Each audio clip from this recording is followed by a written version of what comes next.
Bom dia, você chegou a mais um Café com o Pastor. Vamos ao nosso golinho de café?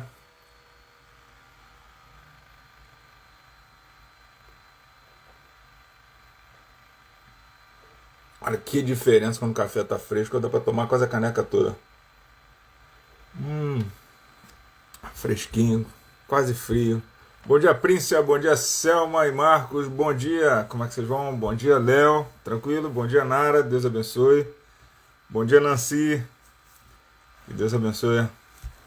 Bonjour, bonjour, Príncia. Bom dia, Elaine, obrigado pelo ovinho também, tá uma delícia. Obrigado, Belinho, obrigado, Zé. Bom dia, Zé Cláudio, obrigado também. Muito obrigado, Zé Cláudio. Muito obrigado sempre, Zé Cláudio. Bom dia. Bom dia, Jorge Andrade, bom dia, Rita Correia e Jorge. Deus abençoe vocês. Amém. Bom dia, graça e paz a todos. Deus abençoe. Bom, irmãos, hoje é quinta-feira e tentando, graças a Deus, Selma. Hoje é quinta-feira e tentando, né, criar uma sequência de oração. Vamos ver se vai dar certo. Senão, bom dia, Livanda, que Deus abençoe. Vamos ver se isso vai dar certo ou não. Eu queria pedir nessa quinta-feira pelos nossos líderes. Bom dia, André. Domingo 10h15, hein? Fica a dica. Então, queria pedir pelos nossos líderes. Gente como você e eu que receberam uma comissão especial, né, de estarmos à frente do rebanho, de estarmos cuidando daqueles que o Senhor nos tem trazido, né, tem trazido à casa dele para que nós possamos juntos acompanhá-los, né, e ensiná-los em tudo aquilo que for possível. Especialmente nessa manhã, eu queria lembrar do Ministério Infantil, mas não lembrar do Ministério, eu queria lembrar da líder do Ministério Infantil, que é a Beatriz Rocha, que está à frente do nosso ministério, né? A Bia, querida Bia nossa, e eu queria que você lembrasse, se você pudesse compartilhar comigo esse pedido, essa oração, orar por ela, orar pelo seu marido Fabrício também, orar pelas crianças, né? O Arthur e o Benjamin, para que Deus possa sustentar a sua família, para que Deus possa cuidar daquilo que nós não podemos ver, né? Cuidar dos aspectos internos da sua família, cuidar. Não estão passando por nada não, tá, gente? É só porque eu quero humanizar a coisa, né? Um líder de departamento é uma pessoa como nós, precisa das nossas orações. Então lembre de orar pelas crianças, lembre de orar pelo Fabrício, lembre de orar pela Bia, enfim, por favor, que lembre de orar para que eles possam correr essa maratona. É um departamento que exige muito, é um ministério com as crianças importantíssimo, que eles já estão pastoreando a Igreja do Futuro. Então, que a Bia possa ter graça de Deus para levar esse ministério à frente, tá bom? É um pedido muito sincero, muito real. Deus os abençoe nesse sentido. Bom dia, Neidiana. E eu quero pedir também, aí é um pedido um pouco mais triste, né? Eu quero pedir também pela prima do nosso presbítero Lúcio, a Kellen. Ele informou para a gente que ela sofreu um ataque cardíaco já tem algum tempo, né? E ela está em coma. E restando somente ao Senhor uma possibilidade de recuperação. Do ponto de vista médico, a coisa está um pouco escassa, né? Então, se você puder lembrar de orar pela Kellen, que é prima do nosso presbítero Lúcio, por favor, compartilhe conosco esse pedido aí, em nome de Jesus, tá bom? Bom dia, Eduardo e Mariana, bom dia, Tiago, bom dia, Fátima Rocha, que Deus abençoe vocês. Tiago é meu primo, se vocês não sabem. O Café com o Pastor é um programa produzido pela Igreja Reformada Luz para as Nações em Montreal, mas eu acho que você já sabe disso, e vai ao ar de terça a sábado às 7h14 da manhã. 7h14, porque nos referimos ao texto do 2 Crônicas 7h14. Em julho, esse horário irá mudar, como a gente já tem avisado, mas quando mudar, quando eu tiver o horário certinho, eu vou avisar com alguma antecedência para a gente ajustar o nosso horário, né? Bom dia, Adriana, bom dia, Thalita, que é minha prima, irmã do Tiago, filho do Bilim, que também está aqui, só falta a tia Cristina. E Davi. Davi de vez em quando aparece aí também. Muito bom, que Deus abençoe. Bom, como vocês já sabem, quem chega cedo ganha bom dia personalizado, por exemplo, como a Cris Vieira, como a Ianca. Tudo bom, Ianca? Que Deus abençoe. Bom dia, Cris. Deus abençoe, graça e paz. E quem assiste depois ganha o famoso bonjour, né? Que aqui no Quebec serve mais ou menos por dia inteiro. Então, com esse bom dia e uma oração, hoje eu não vou nem brincar, né? Uma oração de coração quebrantado e contrito, o Senhor não despreza, né? Então o bom dia não serve para muita coisa não, mas a oração, Davi está embarcado, então tá aí. Por isso que ele não está aí. Então, uma oração de coração quebrantado e contrito, o Senhor não despreza, né? Isso está lá no Salmo 51, versículo 17. Então, chega de papo, vamos para o texto. Efésios 6, de 1 a 3, que a gente vai ler, né? Amanhã a gente segue para outra parte. Diz lá o texto de Efésios 6. Filhos, sede obedientes a vossos pais no Senhor, pois isso é justo. Honra teu pai e tua mãe, este é o primeiro mandamento com promessa, para que vivas bem e tenhas vida longa sobre a terra. Até aqui. Amanhã a gente vai continuar no texto que vai falar dos pais diretamente. Deixa eu dar um monte de oizinho aqui pro pessoal que chegou depois. Não tem bom dia personalizado, mas tem um oizinho, né? Então, a gente está definindo, né, a estrutura de um lar cristão desde terça-feira, mas se a gente levar em consideração que a gente está falando do texto de Efésios, desde o capítulo 4, já há 3 semanas, né, essa é a 4ª semana, a gente está definindo a estrutura do lar cristão por aquela sua célula primeira, que é você e eu, né? Então, o lar cristão começa com o cristão, com um cristão dentro de casa, e a partir daí, né, no exercício das virtudes cristãs, na busca dessa honra ao Senhor, a gente vai definindo também as relações familiares. Então, o que a gente está falando no capítulo 5 e agora entrando no capítulo 6 sobre a família, eu vou falar uma obviedade, mas está totalmente relacionado ao caráter do cristão na família, ou seja, as relações familiares entre os cristãos, né? Então é uma dupla relação aí. Se você não é cristão, se essa não é uma família cristã, nós convidamos a você a ouvir o Evangelho e crer, né, no Senhor Jesus como seu único suficiente Salvador, mas não há moralidade cristã para quem não é cristão. A nossa moralidade é cristã, é pautada nas Escrituras, e por isso seguimos nesse caminho. Então, aqui a gente está definindo uma estrutura da família em Cristo, ou seja, um lar cristão, segundo a Bíblia, deve ser dessa maneira. Os filhos devem obedecer ao pai. Parece óbvio demais isso, né? Mas não é mais óbvio, né? A gente tem que enfatizar isso hoje em dia, até para alguns lares cristãos. Já consideramos que não há uma hierarquia. Eu ensinei essa palavra, que pretensão, mas eu pelo menos mencionei essa palavra na terça-feira.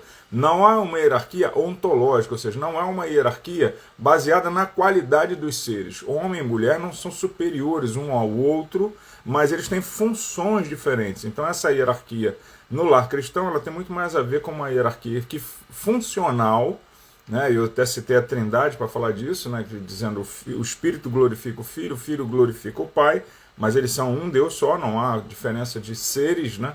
Mas há diferença de pessoas, e eles têm funções específicas. Da mesma maneira, a mulher, sendo submissa ao marido, honra ao marido, e os filhos precisam ser submissos a tanto a esposa, tanto à mãe quanto ao pai, para deixar a relação mais clara, né?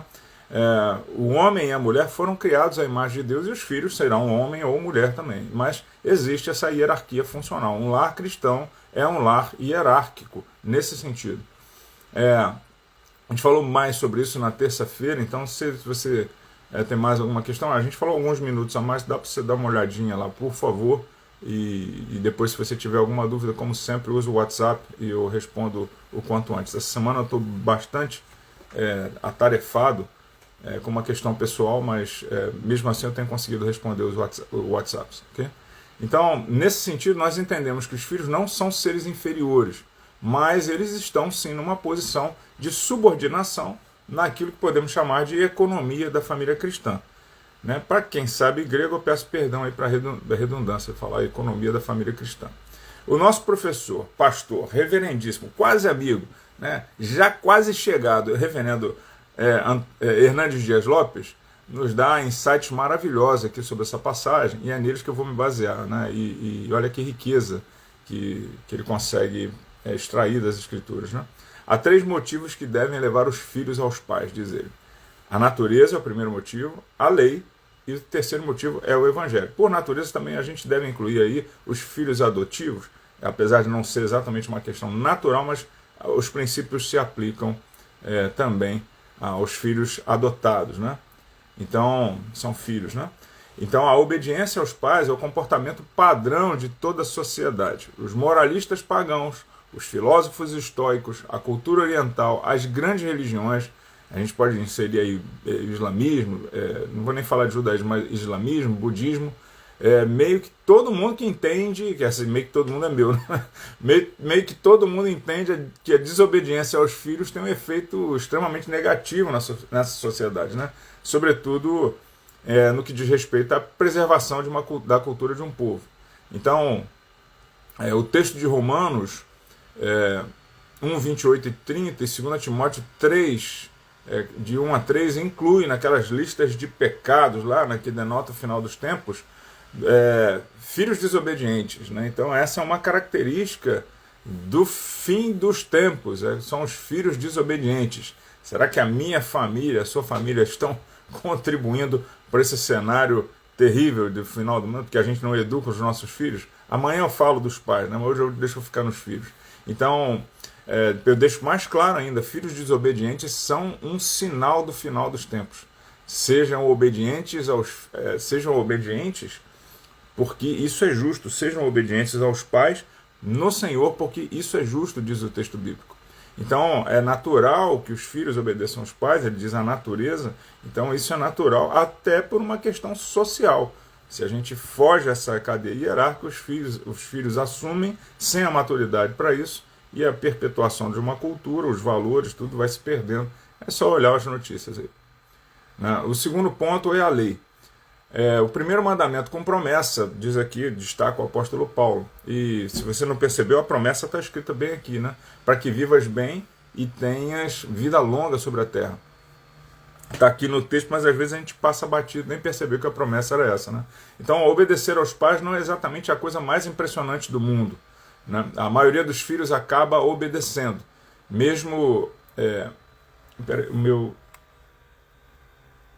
o Facebook não está mandando, eu não sei porque deu um problema aqui.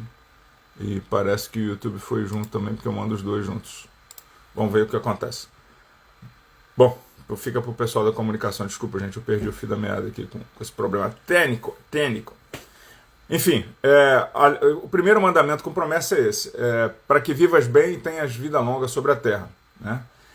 Então, obedecer aos pais não é exatamente a coisa mais impressionante do mundo, na verdade. Obedecer aos pais é meio que natural, né? Principalmente se você tiver pais responsáveis, né? Que cuidam bem dos filhos, né? A maioria dos filhos acaba obedecendo. Mesmo aqueles mal criados, por força, acabam obedecendo. Eles mudam o comportamento, mas não mudam a atitude, né? O garoto até para de fazer pirraça que você mandou, mas por dentro ele continua gritando e fazendo o que ele quer. Então, mudar a atitude é mais difícil um pouco. Então, a obediência não é exatamente uma coisa impressionante. Pelo menos quem vê da minha cultura familiar sabe que desobedecer é um negócio meio complicado. Então, é difícil para mim, inclusive, entender como alguns pais não conseguem exercer autoridade sobre os filhos. Eu entendo, o filho é assim, não, é você que não está cuidando bem, não está conseguindo exercer autoridade sobre seu filho. Seu filho clama por limites, às vezes, e às vezes você não dando e deixa ele mais ansioso ainda. E aí quem é da área pode falar disso melhor do que eu. Meu expertise é meia dúzia de livros e 4 filhos. Então, talvez seja fácil obedecer a um pai autoritário, seja mais difícil obedecer a um pai maneirão, né? Uma mãe gentil geralmente escuta mais dos filhos do que uma mãe autoritária que não tem conversa, né? Então, obedecer não é o ponto crucial aqui, mas honrar é o ponto crucial. Então, honrar o seu pai e sua mãe vai exigir um monte de outras coisas, né? E aí, falando para nós mesmos como filhos, né? Exige empenho. Você precisa se empenhar, principalmente se seu pai e sua mãe não são cristãos, você precisa se empenhar duplamente, né? Para honrá-los, apesar de, né? Então, certamente eles te deram uma boa criação. E se não deram, né? Algumas histórias terríveis, a gente conhece tantas tragédias, né? Ainda assim, nos cabe honrá-los, né? Então exigirá empenho, exigirá humildade, porque às vezes você vai comparar, vai fazer uma lista de comparações e talvez você possa chegar à conclusão de que em alguma coisa você é melhor do que seu pai ou que sua mãe, mas exige humildade para saber que em alguma coisa eles são melhores que você, né? E lembrando que esse melhor não é uma valoração do ser, mas talvez alguma coisa que você faça, um desempenho. Então você precisa ser humilde e você precisa ter consciência e temor ao Senhor para poder honrar os seus pais. Essa é que é a verdade. Mesmo a memória deles. Você precisa exercer, você precisa se empenhar nesse papel. E é bem verdade que quanto melhor os seus pais forem, quanto mais cristãos eles forem, quanto mais eles tiverem revelado o próprio Senhor, o Senhor na própria vida, mais fácil será essa honra. Falar deles já será honroso, né? Então, os filhos devem devotar amor, respeito e cuidado com os pais. É natural você ver na velhice. Eu já fui numa cultura em São Tomé e Príncipe, fiquei lá, acho que 10 dias na ilha, lá, ou 7 dias, não me lembro. E os pais, quando ficavam um pouco mais velhos, mas eu não estou falando velho assim, né, da minha idade, assim, já 50 e poucos anos, 60 anos, quando mostrava o primeiro sinal de inatividade, a critério dos filhos, eles levavam eles para dentro de uma colônia que só tinha gente assim e largavam lá os pais. Mas era no meio do mato, gente. Era uma coisa de igual programa de Survivor, essas coisas assim. Então eles largavam os pais lá exatamente porque essa cultura era perpetuada, né? Então a gente precisa cuidar dos nossos pais, mesmo na velhice deles. Não pode esquecer disso. Então temos ótimos exemplos, né? Graças a Deus eu tenho bons exemplos disso na minha família. Então, honrar pai e mãe é honrar a Deus. Sejam santos, diz o Senhor, porque eu sou santo. Né? Respeite cada um a vocês, o seu pai e sua mãe. Isso está lá em Levítico 19. A desonra aos pais é uma coisa tão séria que no Antigo Testamento era punida com morte. Está em Deuteronômio 21, por exemplo, a gente lê lá, era para apedrejar. Se a criança desobediente, ela fosse desobediente, levava para o sacerdote. Se ela voltasse a desobedecer demais, apedrejava a criança. Então a gente está lidando de desobediência como se fosse uma coisa simples. Uma desobediência a Deus provocou o pecado, né? Trouxe o pecado ao mundo. Então desobediência não é qualquer coisa, não.